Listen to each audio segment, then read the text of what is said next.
Hey everyone, Baby Rizzo here. It's been a few days. I'm finally trying to get back onto seeing you all a little bit more regularly, so hopefully we can be doing that. Well, today looked at a bit of a classic, An American Werewolf in London. And it's been a long time since I've seen this movie. I am talking at least probably about a decade. So, it's good to see it again. And, I was just happy to find it relatively recently for pretty inexpensive, so happy with that. Anyway, American Werewolf in London. It's written and directed by John Landis. I think he wrote it also. Yeah, written and directed by John Landis, who at the time had only written several and directed several comedies before this, so this was a little bit of a surprise to audiences at the time, back in 1981.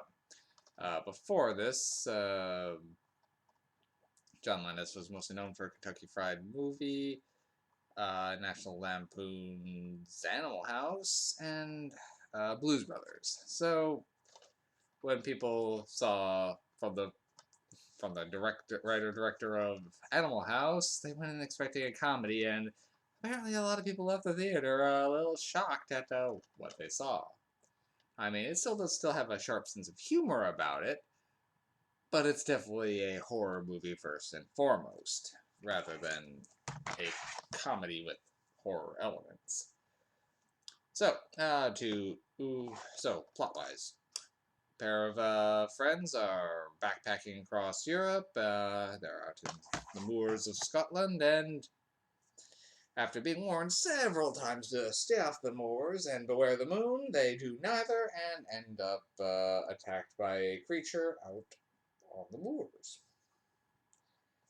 And, well, one of them is killed, and, however, our lead survives, wakes up in a hospital a couple weeks later, and is horrified to find out his friend's dead. And he starts having some very strange and monstrous nightmares. But as he begins befriending / wooing the very cute nurse, who then later takes him in, he begins being visited by his dead friend, who shows up in increasingly zombified looks, telling him that he's now a werewolf, and that our main character is a werewolf, and that his best friend is now forced to pretty much hang around as one of the undead until everyone who's in this werewolf bloodline has died, i.e. our main character. I'm trying to remember his name. It's not conveniently on the back here, which is unfortunate. Because I'm starting to get my character names crossed, so bear with me a second. Make this a little easier. Alright. David and Jack. That was it, I believe. Anyway, David is our werewolf. Jack is our zombie. Okay. So, Jack keeps showing up to try to say, hey, could you do me a favor and kill yourself? Because I don't like being a zombie. And before you go and kill a lot of people. Well, Dave just believes he's going crazy, and he's too busy schmoozing the nurse. So he ignores this and transforms into a werewolf and goes on a rampage. And it's up to the nurse, the doctors, and a few other people that he's befriended or met along the way to try to stop the rampage. Now, there's a lot I like going on in this movie. First off, the nightmare sequences that Dave is going through are creative, particularly the Nazi werewolves with the guns. But the movie does have a very slick sense of humor throughout it. And I will say, though, still has to be one of the best werewolf transformation sequences I've seen, and I've seen a lot of them. But the effects here for it still hold up really well. And the werewolf design itself works really good. I was a little concerned when I was first watching this because they really were not showing Werewolf Dave for quite a while. But finally, it does start seeing more and more of him, and the effect isn't bad. Then it's nothing compared to the transformation sequence, but overall, the effects do hold up quite well. The sense of humor is still fitting, and one thing I do like is the added pressure that the main character is under. I mean, which is having the cadre of increasingly amount of dead people following him around, urging him to kindly off himself as he's realizing how many lives he's ruining as he actually gets to talk with his victims after he's killed them. Which I don't think I've seen that take on in any other any other werewolf franchise. It's an interesting addition that really sets the American Werewolf series apart.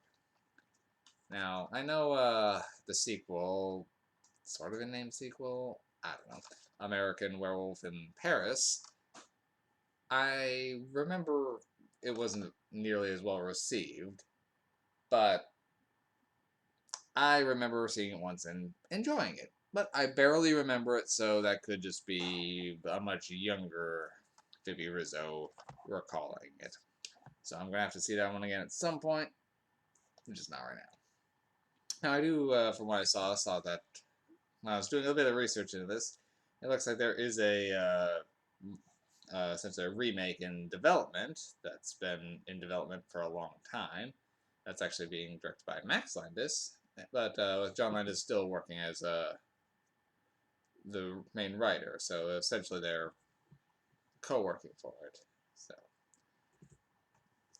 but I don't know if there's a year or date or anything set for that, so who knows. But American Werewolf in London, I'm gonna give this one a pretty solid rating.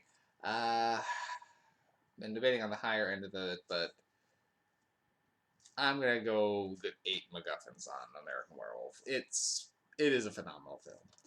I mean, there's a few things that I think could have done a little bit better. The whirlwind romance between David and the nurse Alex is pretty sudden, and if anything, the movie should just does wrap up very quickly. The movie doesn't have a very long running time. I think it's just a little bit more than an hour and a half, and this one, if it was stretched out a little bit more, you really could have done a lot with this, particularly if there's any more victims added up to harass him, or if even just giving the romance a little bit more time to breathe. I mean, they did a good job with her talking with him in the hospital for a while, so you can understand why she'd be curious enough to invite him over, but I don't know. So it's a little short actually, which is rarely something I complain about. And yeah, but for the most part, I just would like to see a little bit more done of the mythology here, and because they do some cool things, I want to see more. So hopefully the follow up or the remake when they do it will touch on that a little bit more.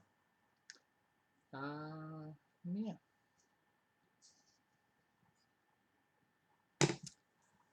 Well, I guess that's all for right now. I'll probably be back in a couple days.